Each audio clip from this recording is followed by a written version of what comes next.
Hey everyone, it's Jeannie with Talk to Me Tuesday. It is Tuesday, February the 7th. I hope everyone's had a wonderful week, a wonderfully crafty week.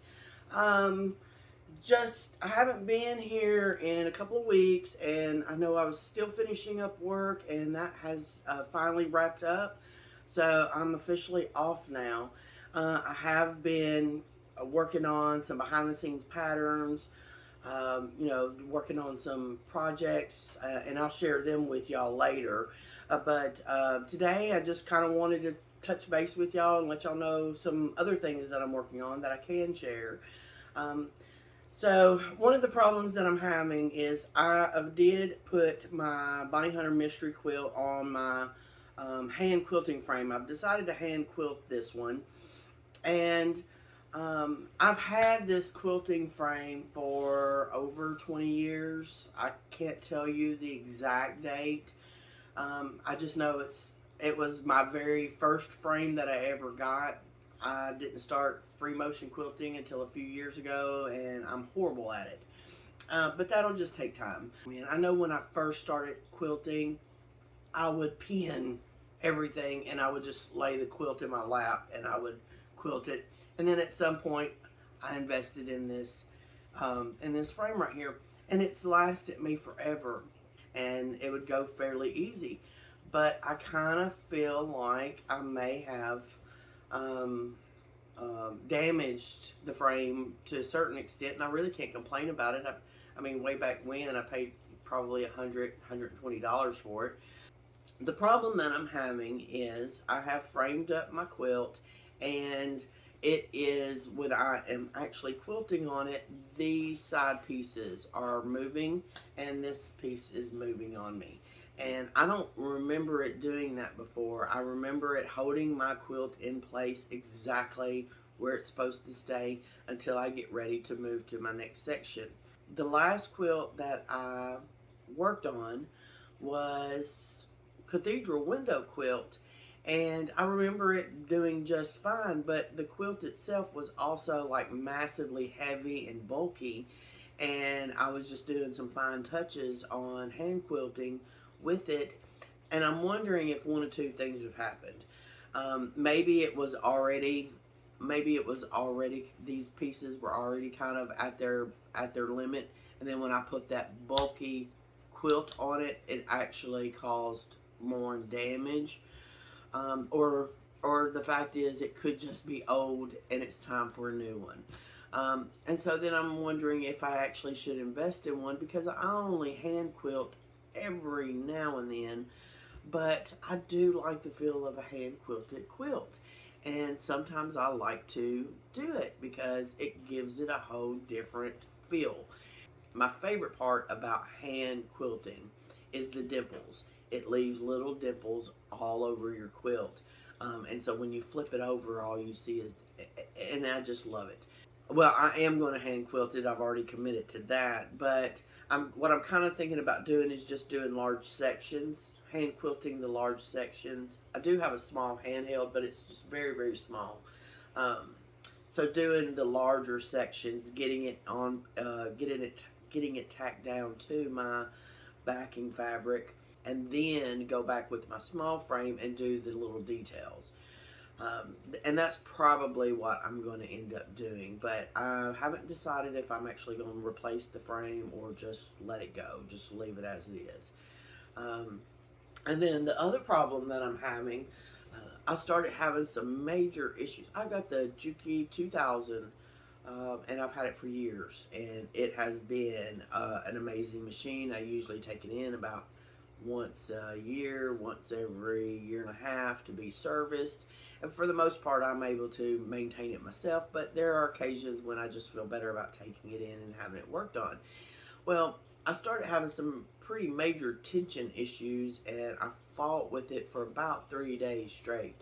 After you work on a sewing machine for so long, then you start questioning yourself. Did you do this? Did you do that? You get the book out. I actually brought the book out, reading the book, how to fix this, how to fix that. And then I start questioning myself, like, am I even threading this machine right? I don't even know. It's like, I've been threading this machine for years now, and then now all of a sudden I'm questioning myself if I'm doing it right. Um, it would start working okay. You know, I tweak it, fine tune it, and it would start working okay, and then it would just start messing up again. And then, and several people suggested different things, and it did seem to make a difference on a temporary basis. I was getting really discouraged, and then at some point, I'm just like, there's something wrong with the machine. There's obviously, something has been damaged in the machine, and it is beyond my scope of expertise. So I need to take it in to be serviced. I'm very hard on my stuff. I'm not gonna lie. It's really cool to say that you take care of your stuff and all this. Yes, I take care of my stuff, but I also use my stuff. So if I invest in something, I'm going to use it, and especially when it comes to my craft. One of the main reasons why I have toolboxes and workbenches for my craft room storage is because I'm very hard on my stuff because I use it to the fullest. So this is where I'm at. I have called about getting my sewing machine serviced, and the company that used to service it, the man that used to work on sewing machines, is no longer there, and he does not repair sewing machines anymore. So I've called around to a couple of different places within an hour drive, and as of right now, I can't find anyone that will service Juki machines. Okay, me with a sewing machine that needs to be repaired, that I'm gonna have to now figure out what I'm wanting to do. I have the three sewing machines that I use. I have my Juki 2000, and then I have my Juki 2010, and it is on my quilting frame. Then I have my little Singer that I the main reason why I keep it around is because it has zigzag on it. And of course, all my other machines are straight stitchers, and I only use it maybe once a year.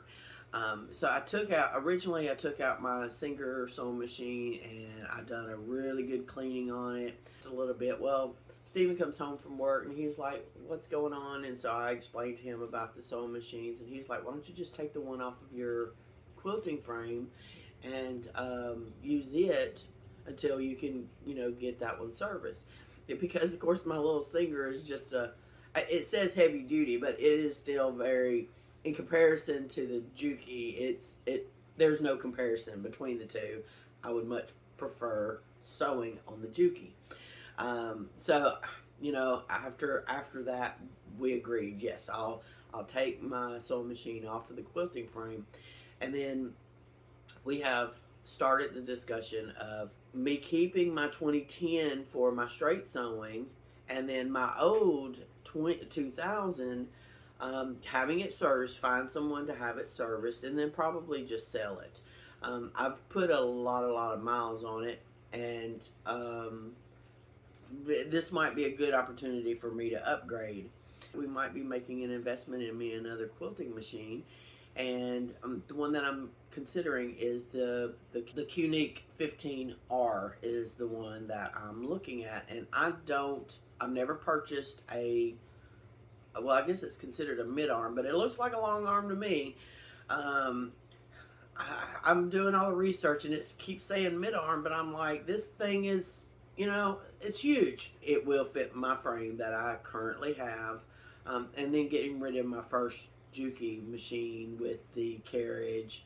I don't know, should I get rid of the stitch regulator? I have a stitch regulator and the carriage, and I have several things, but technically they were meant for the 2010, not the 2000. I don't know, just thinking about all of that kind of stuff. But anyways, I would greatly appreciate your opinion if you are familiar with the Qnique 15R. There's this thing where, we do, when we're looking ahead, we always think that we have all the time in the world. And that's fantastic. But what I've realized is, once my time was officially up at the school, then I started kind of thinking, I need to get this done, I need to get this done, I want to do this, I want to do that.